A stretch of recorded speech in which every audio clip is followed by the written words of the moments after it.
ఆశ్చర్యకరం అనిపిస్తుంది. 25,000 నష్టపరిహారం కేసీఆర్ గారు, కేటీఆర్ గారు, హరీష్ రావు గారు మాట్లాడుతారు. 2,500 ఇచ్చారా మీ ముఖానికి ఎప్పుడన్నా? వడగల వారానికి ఇచ్చిరా పైసలు? రైతాంగానికి అనేక రకాల నష్టపరిహారం ఎప్పుడు ఇచ్చిండ్రా?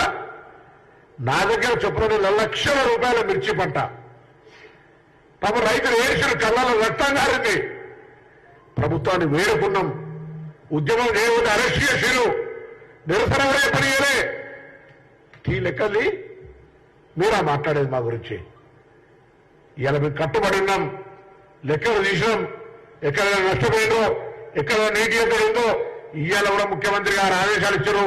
త్రాగునీటికి సంబంధించి ఎక్కడ సమస్య ఏర్పడ్డా అందుకొరకు ప్రత్యేకంగా 10 మంది పాత సీనియర్ అధికారులను జిల్లాల ఇన్ఛార్జీలు వేసినాం.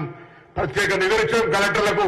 యావత్ తెలంగాణలో ఏ గ్రామంలో నీటి ఎద్దడి ఉంటే అక్కడుండే కాంగ్రెస్ నాయకులారా వెంటనే స్థానికంగా జిల్లా కలెక్టర్ దృష్టి తీసుకోండి, ఆ సమస్యను పరిష్కారం చేయని కోరుతున్నాం. తెలంగాణ ప్రజలకు న్యాయం జరగాలంటే పార్లమెంట్ లో కాంగ్రెస్ ని గెలిపించాలని ఒక దీక్షతోటి వాళ్ళంతా పనిచేస్తా ఉన్నారు. అది జీర్ణించుకోలేని వీరిద్దరూ కాంగ్రెస్ పార్టీలో కుట్ర చేసే ప్రయత్నం చేస్తా ఉన్నారు.